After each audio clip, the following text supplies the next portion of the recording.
오늘도 새벽 기도 시간, 은혜 받는 시간이 들어왔습니다. 창세기 37장 28절에 어제 말씀을 드리다가 못다 드린 말씀을 이어서 드리겠습니다. 때에 미디안 사람 상고들이 지나는지라 그들이 요셉을 구덩이에서 끌어올리고 원 20개의 그를 이스마엘 사람들에게 팔매 그 상고들이 요셉을 데리고 애국으로 갔더라. 그러니까 어린아이를 팔 때는 원 20을 받고 그의 레위기 27장 5절에 보시면 5세로 20세까지는 남자이면 그 값을 20세겔로 하고 여자이면 10세겔로 하며라고 기록되어 있습니다.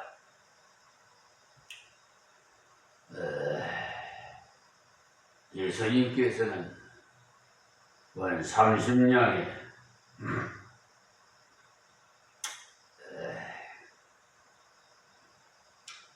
팔렸습니다만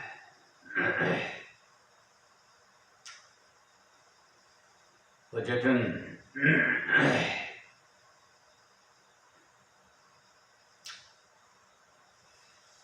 이렇게 20세까지는 은 20을 받도록 되어 있어서 요셉은 17세이기 때문에 정상적으로 거래는 한 셈이지요. 그리고 형들이 10명이기 때문에 한 사람이 형 2개씩 나누면 꼭 맞죠. 꼭 이렇게 죄를 짓는데도 생각 밖에 행통해 보이는 길도 있습니다.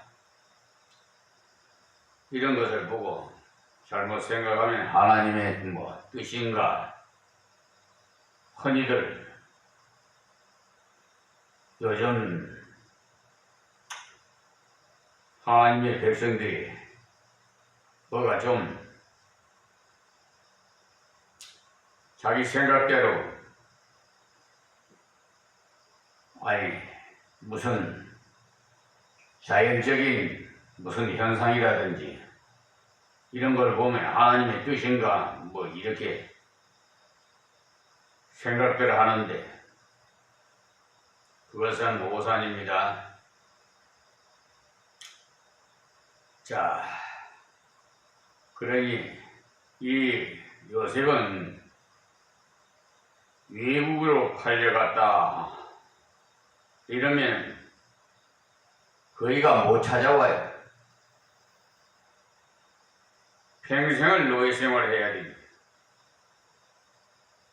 그러니까 그 형들은 아주 그냥 비웃고 조롱했겠죠.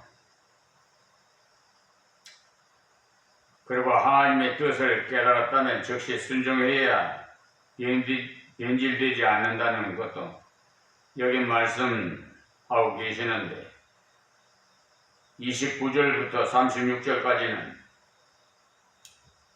야곱이 그 문제를 다룬 내용인데 야곱은요 사랑을 입은 자는 하나님의 말씀을 순종하는 열매를 가져야 되는 것처럼 요셉은 그래 했건만 그와 반대로 형들은 동생을 시기하다가 큰 죄악을 범하는 자리까지 갔습니다. 자, 그러면 29절 말씀을 드리겠습니다. 루벤이 돌아와서 구덩이에 이르러 본즉 거기 요셉이 없는지라 옷을 찢고 그러니까 잠시 자리를 비운 사이에 동생 요셉을 처리해버리고 없어서의 루벤에게는 진리대로 행하지 않는 책임과 함께 끝까지 어려움에 처한 동생을 지켜야겠는데 그 책임을 다하지 못한 것이 큰 잘못이지. 특히 지도자의 입장일 경우에 자기의 책임을 완수하지 아니하면 후일에 큰 후회를 합니다.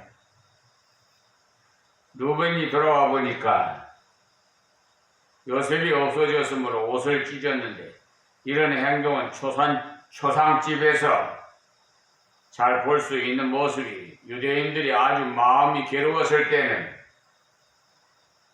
하는 행동입니다. 자, 30절에 아우들에게 와서 가로되 아이가 없도다. 나는 어디로 갈까? 예. 이 말씀은 자기가 제일 맞이로서 아버지에게 무슨 말을 할까 싶어서 하는 말이 책임을 제대로 감당하지 못했기 때문에 이런 결과가 오고 말았어요. 할 수 없이 동생들이 하는 짓에 동조하지 않을 수가 없게 되었습니다. 이때라도 물론 회개하고 돈을 준비해서 수소문해서 동생을 도로 찾아와야겠는데 그러지는 않았습니다. 31절에 그들이 요셉의 옷을 취하고 수염소를 죽여 그 옷을 피에 적시고 동생의 옷에다가 염소의 피를 적셔가지고는 짐승에게 물려 죽었다고 이렇게 한량으로 머리를 아주 비상하게 썼는데 죄를 숨기기 위해서 또 죄를 지었어요. 동생 팔아먹은 죄도 큰데 거기다가 아버지까지 속이는 죄를 지었으니 이렇게 죄는 회개하지 않으면 자꾸 자라납니다. 다른 죄는 다시 짓게 되고 꼭 사법부에서 저 불의한 법관들과 사기재판, 상습 사기꾼들, 대법관, 서경환이, 김선수, 또 노태학의 오경미 같은 자, 요즘이요, 이분들을 공수처에다가 직권남용으로 고발을 했더니 뭐 카카로고 이렇게 처분 결과가 왔더라고요. 그럴 줄 알았어요. 예상했어요. 왜냐하면 제대로 이렇게 사법부가요, 지방감사기시지 정말 공정과 상식, 법률에 의해서 양식껏 처벌하든지 판단한다든지 이런 것을, 물론 그런 분도 있습니다만 참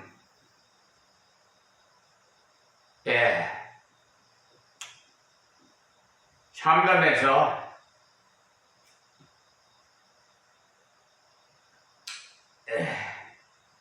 입에도 담기도 싫습니다. 자, 하나님 말씀으로 돌아가세요. 32절에 그 채색을 보내요. 채색 옷을 보내요.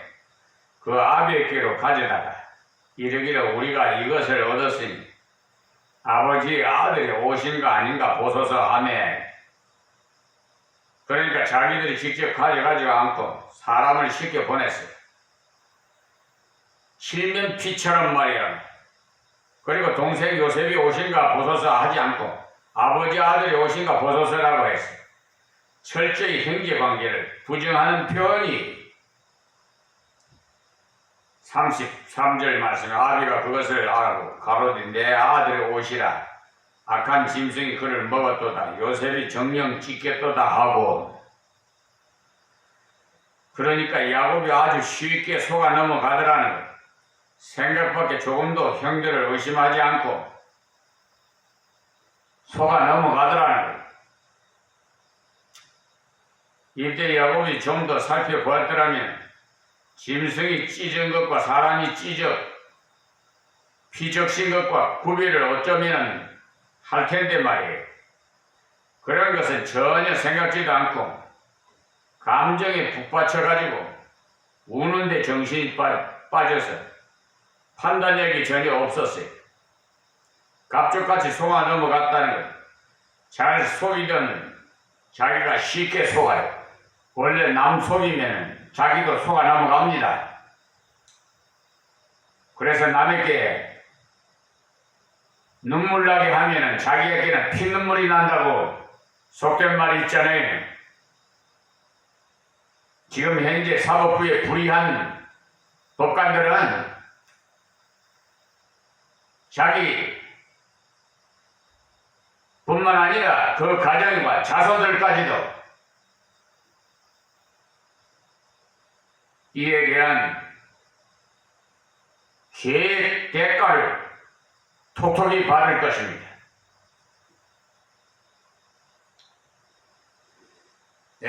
눕는 아버지를 속이기 위해서 염소털로 소를 장식하더니 자기는 눈을 뻔히 뜨고도 속아는 거예요. 백주에 속았다. 대낮에 하나님께서 속이는 것이 얼마나 악한 것임을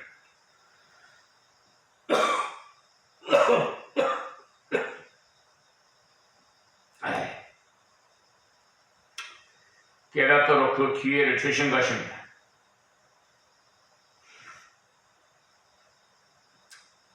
악한 자들을 속이기도 하고 속이기도 하고 속기도 하고 한다는 말씀을 참으로 합당한 진리의 말씀이 디모데후서 3장 13절에서 14절의 말씀을 참고하십시오. 34절에 자기 옷을 찢고 굵은 배로 허리를 묶고 오래도록 그 아들을 위하여 애통하니, 그러니까 시세가 없으니까 초상을 치르지는 못하고 굵은 배로 묶고 오랫동안 울었어요. 이때 추측컨대 아들들은 뭐라고들 속으로 뭐라고 했겠어요? 아버지가 요셉만 오냐오냐 하시더니 잘 되었다, 잘 됐어 하면서 아마 한마디씩 중얼거렸을 거예요. 35절에 그 모든 자녀가 위로하되 그가 위로를 받지 아니하여 가로되 내가 슬퍼하며 음부에 내려가 아들에게로 가리라 하고 그 아비가 그를 위하여 울었더라. 여기 나오는 원본은 지옥인데 말이에요. 지옥을 가겠다는 거지. 그들이 형식적으로 야곱에게 이렇게 했어요. 아버지 너무 슬퍼하지 마십시오. 우리가 있지 않습니까? 하면서 위로했지만 전혀 위로가 되지 못해. 이때 같이 진심으로 울었다면 위로가 되었을 건데 그들이 진심으로 울었다면 야곱이 이렇게 생각했을 거예요. 저것들이 미워하는 것처럼 보였는데 속은 그렇지 않았구나.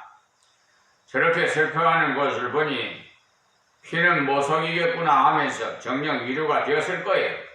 그런데 이들의 말은 진심이 위로가 아니라 형식적인 위로였기 때문에 인간은 영물인지라 진정인지 형식적인지 대각은 알 수 있어요. 때문에 진심의 위로는 형제가 괴로워할 때 같이 괴로워하고 형제가 기뻐할 때 같이 기뻐하는 것입니다.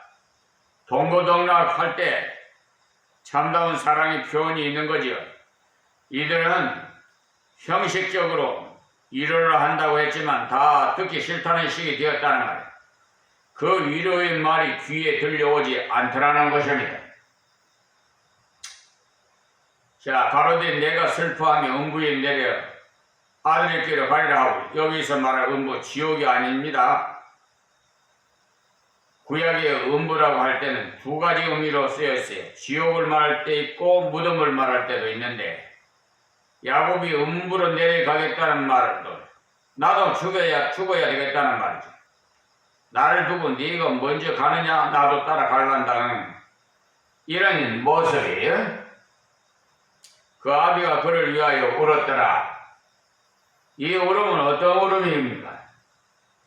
야곱 자신이 슬퍼서 울고 있지만 사실은 속아서 우는 거예요. 옛날에 남을 많이 속여 먹더니 자기도 그대로 속았어요. 남을 속여서는 또 거짓을 행해서 남을 괴롭히면 자기도 그런 자리에 빠질 가능성이 있다는 것을 알아야 합니다. 속여서 남을 골탕 먹게 한 일이 있었다면 자기도 그렇게 속아서 골탕 먹어봐야 뼈아프게 깨달을 수가 있습니다. 그래서 속기도 하고 속이기도 하며 살아가게 하시는 것입니다. 자, 36절입니다. 미디안 사람이 애굽에서 바로의 신하 시위대장 보디발에게 요셉을 팔았더라.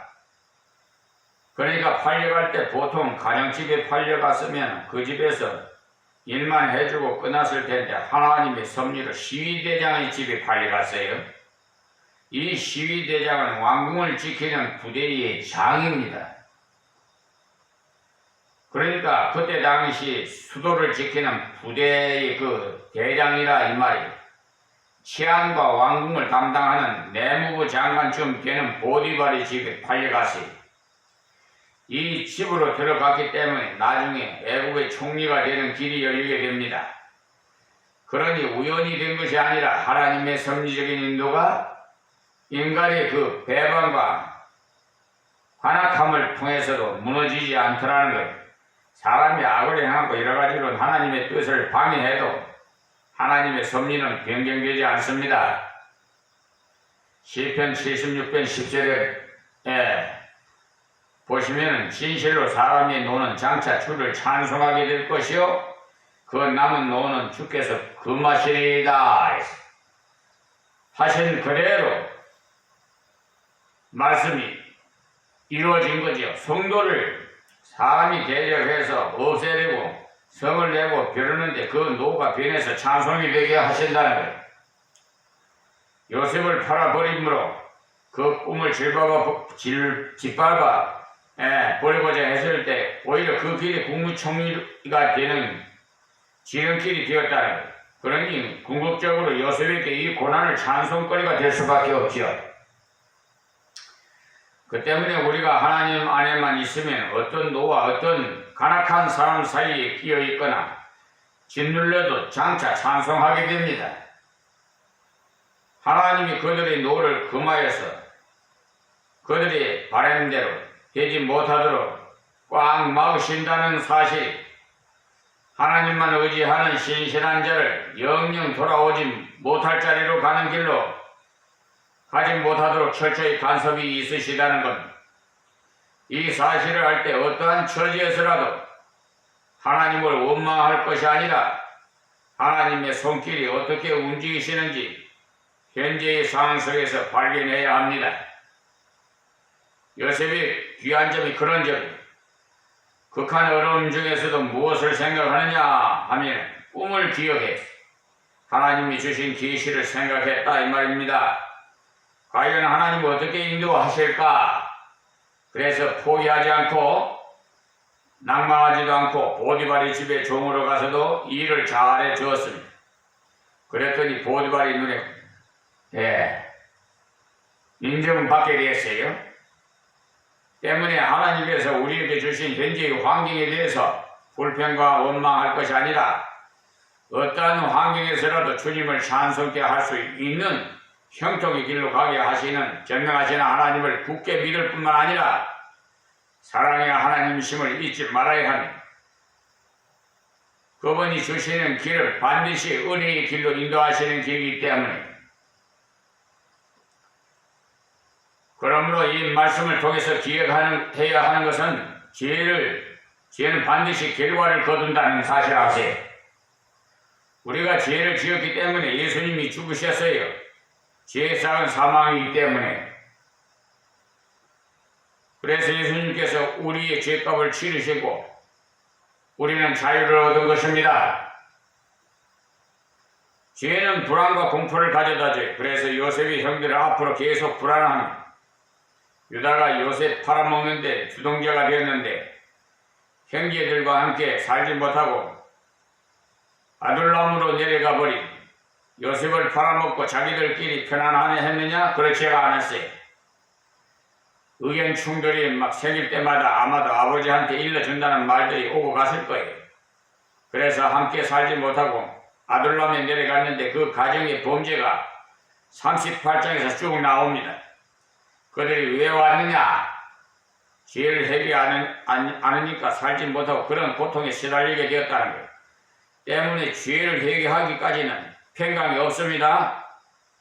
그래서 어거스틴이 고백하기를 나는 하나님을 만나기까지는 평강이 없었습니다. 그렇다고 고백을 했어요. 그리고 하나님 말씀에 충실한 자는 핍박을 받을 수 있으나 그 핍박은 우리의 유능한 자가 되는 길로 가게 하신다는 사실. 하나님의 뜻대로 삶으로써 당하는 불이익을 결코 우리에게 마이너스가 아니라 유능한 인재의 길로 가는 하나님의 훈련의 기회라는 사실을 잊지 마시기 바라요. 때문에 하나님 말씀을 순종했기에 당한 그런 역경은 반드시 더 큰 은혜를 받을 수 있는 그런 준비의 기회라는 것을 기억하십시오. 그리고 어떤 형편에서라도 형제와 하나님을 원망하지 말 것이고 또 슬픔에 잠기지 말고 주의 뜻을 바라며 순종해 나가면은 사람의 생각밖에 형통한 길을 주신다는 것을 기억하시기 바랍니다. 그리고 이제 38장은 다음 39장과 아주 대조를 이루는데 38장에는 유다는 편안한 가운데 있으면서 나쁜 범죄를 저질렀다는 사실이고요. 반대로 39장에는 요셉은 외국에 잡혀가서 종살이하고 감옥에 들어가며 고통 중에 있으면서도 깨끗한 신앙생활을 했다는 사실이니까 정반대 현상이 일어났다는 거예요. 그러니까 어느 곳에 있느냐, 어떤 형편이 있느냐가 문제가 아닙니다. 누구를 바라보고 사느냐, 그것도 문제가 되겠죠. 아무리 좋은 곳에 살아도 세상을 바라보고 살면 세상을 닮아서 부패해버리지. 그러니까 아무리 용광로 같은 곳에 있어도 주를 바라보면 정금 같은 신앙이 되고 연단돼서 신앙을 하나님 앞에 가질 수가 있어요. 그러니까 38장과 39장은 대비가 됩니다. 유다는 37장에 요셉을 팔아먹었는데 주동자가 되고 애국으로 팔려버리면 직접 죽이지 않아도 되고 요셉이 꿈도 이루어지지 않고 돈도 생기니까 팔아버리자고 제의를 했지요. 동생을 팔아서 또 아버지를 갑툭같이 속이고 그랬더니 38장에는 자기 며느리한테 자기도 갑툭같이 속지요. 유다는 구원받은 사람이나 회개하지 않으니까 신앙이 가라앉아서 형제들과 함께 살지 못하고 다른 곳으로 가고 동생을 파는 악한 일을 할 때는 형제들이 단결이 잘 되는데 자기들끼리로 있으니까 마음이 맞지 않았고 형제들과 헤어져서 이방 땅으로 갔습니다. 자, 1절 말씀 보겠습니다. 그 후에라는 것은 요셉을 팔아먹고 아버지를 속이고 그 후에 말입니다. 악질적인 죄를 짓고도 전혀 회개함이 없이 생활 속에서 돌아와서 없었던 길로 덮어버리고 적당히 살아갔다는 것 말이죠. 세월이 지나가면 마음의 가책이 저절로 씻겨지리라 여기 모양인지 마음에도 없는 거짓 위로를 하나님 아버지 그러니까 아버지에게 한 그런 후에 남을 괴롭힌 후에 자기는 어떻게 되었느냐는 내용이 유다가 자기 형제에게서 내려가서 남을 괴롭게 했다고 하지만 사실은 죽인 것이나 마찬가지. 인격적으로는 완전히 죽인 거예요. 매장을 시킨 거예요. 다시 성공할 수 없도록 평생을 종으로 살도록 매장시킨 것 아닙니까? 동생을 그 모양으로 만들어 나니까 자기의 속은 시원했느냐? 그렇지가 못했지요. 속이 시원치 못하고 답답하니까 형제에게서 내려갔어요. 다른 형제와도 화평하지 못하고 무슨 의견 충돌이 있을 때마다 형이 팔아먹자고 했잖아. 아버지한테 말씀드려 버릴까 하면 고자질 하는 문제가 늘상 생각날 수가 있었어요. 그래서 형제와 살기를 싫어하고 이방으로 내려가 세상을 벗삼아 살아서 꼭 이렇게 돼요. 하나님 말씀을 제대로 순종하지 않으면은 교회 오는 것도 심상하고 목사님 만나는 것도 더 심상하고 예수님 잘 믿는 권찰님 찾아오는 것은 더욱 심상한데 세상 친구를 만나면 좀 통하고 이런 현상이 일어나요. 영의 세계가 그렇게 갈라놓습니다. 여러분 중에 이런 현상 속에 있거들랑 친구가 대단히 좋지 않다는 것을 아십시오. 세상 친구와 사귀니까 별 재미도 없고 마음도 통하지 않고 가치관도 맞지 않고 해서 어울리기 어려우면 자신이 성결하기 때문에 성도는 세상에 그들과 잘 맞을 리가 없죠. 가치관이 맞지 않아요. 그런데 교회 와보니까 고리타분한 것 같고 세상에 가보니까 화통하는 것 같고 속이 병들어가고 있다는 것을 아십시오. 특히 처녀들이 더러 그런다군요. 교회 청년들이 째째는 무리하고 매가리가 없어 보이는데 세상 청년들은 보니까 담배도 뻐끔뻐끔하고 피우고 술도 얼그리하게 먹고 돈도 화통하게 쓸 줄 알아서 남자다워서 남자답게 보여서 좋아하면서 사귀고 연애하는 처녀들이 이따금씩 있다고 해요. 참. 왜 그렇게 되느냐? 자신이 영적으로 침체되어서 하나님과 교제하기 않으려고 말씀을 가까이 하지 않으니까 신령한 것을 없이 여기게 돼요. 세상적인 것은 호걸같이 보이고 박력이 있어 보인다는 거예요. 사실 그렇게 된 눈은 영적으로 삐뚤어진 눈인데도 자꾸 그런 쪽으로 눈을 돌려요. 유다도 범죄한 후에 회개하지 않으니까 하나님과 교제를 끊어버려서 교통이 되지 않으니까 형제와도 교제가 제대로 되지 않고 사람이라는 것은 사회적 동물이라 누구와든지 교제하면서 살아야 해요. 그렇지 않으면 살 맛이 없어요. 그런데 유다는 하나님과도 멀어졌고 친형제와도 서먹서먹해져서 에라 모르겠다 세상으로라도 내려가자 마음 쏟을 것이 있어야지 하면서 내려간 모양이에요. 스트레스가 쌓여서 도저히 안 되겠거든 모양이에요. 그래서 아둘라 사람 히라에게로 나아가니라. 이 아둘람은요 베들레헴에서 서남 쪽으로 약 25km 떨어진 곳인데 자기 형제들과는 50리 이상 떨어져 살았어요. 그리고는 히라와 친하여졌는데 이 사람은 가나안 족속으로서 도덕적으로나 신앙적으로 부패된 인간들인데 그와 깊이 사귀었다 이 말이에요. 나중에 보면 자기가 오입해놓고는 돈 갚을 때도 이 사람을 자기 대신에 보내는 것을 보면 죄 지은 일까지 다 털어놓는 정도의 친구니까 보통 친한 사이가 아닌 모양이에요. 소위 말하는 흉금을 털어놓고 정도로 친한 사이였던 모양이에요. 우리는 기쁠 때나 괴로울 때나 하나님을 바라보며 신앙 안에 있는 형제와 사귀면서 동고동락하며 살아야 쉽게 넘어지지 않습니다. 삼겹줄은 쉽게 끊어지지 않는다고 전도서 4장 12절에 말씀했어요. 그 때문에 성도의 교제가 그토록 중요한 것입니다. 다음 2절 말씀이 유다가 거기서 가나안 사람 수아라 하는 자의 딸을 보고 그를 취하여 동침하니 그러니까 신앙적인 분위기에서 떠나서 세상에 가서 사니까 보이는 것이 세상 모습이지. 가만히 보니까 수아의 딸이 상당히 예뻤던 모양이에요. 그래서 당장 동침을 했다는 거예요. 하나님의 뜻을 전혀 생각지도 않고 자기의 욕정을 따라서 행동했어요. 창세기 24장에 보신 것 같이 아브라함의 아들 이삭을 결혼시킬 때 중민에게 상당히 철저한 주의를 시켰는데 한번 다시 찾아보겠습니다. 24장 3절에 내가 너로 하늘의 하나님 땅의 하나님이신 여호와를 가르쳐 맹세하게 하노니 너는 나의 거하는 이 지방 가나안 족속의 딸 중에서 내 아들을 위하여 아내를 택하지 말고 이삭의 아내를 절대로 가나안 여인으로 택하지 말라고 했어요.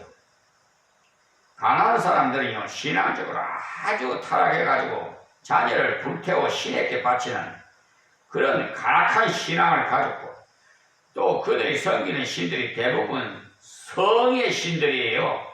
풍요의 신이라고 부르는 신들이 모두 성의 신입니다.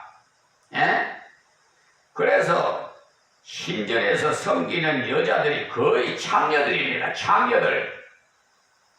그래서 유다가 찾아간 창녀도 그냥 창녀가 아니라 그들이 말하는 거룩한 사제를 말하는 거예요. 그러니까 가나안인들이 신앙적으로 도덕적으로 얼마나 부패했는지를 알 수가 있죠.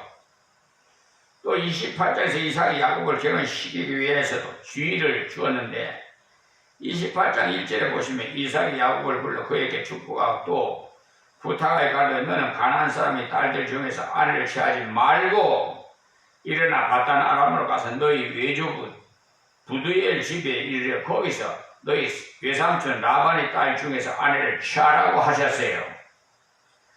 이런 사실을 보면 아브라함으로부터 철저하게 주신 하나님의 뜻이 무엇입니까? 가나안인과 결혼하지 말라는 거예요. 즉 세속적인 사람과 결혼하지 말라는 거예요. 나중에 출애굽해가지고 가나안 정복 때 보면 이스라엘을 통해서 이 가나안인들을 다 죽이는데 그 이유는 그들이 죄악이 너무 깊어서 이스라엘 하나님을 대신해서 심판했어요. 그래서 그 땅에 여인을 취하지 못하도록 하신 겁니다. 지금 말하면 불신 결혼하지 말라는 거예요. 하나님께서 조상적부터 가나안 여인을 혼인을 못하도록 엄격하게 금하셨어요. 불신 결혼은 부정의 씨를 낳는 출발이 되는 겁니다.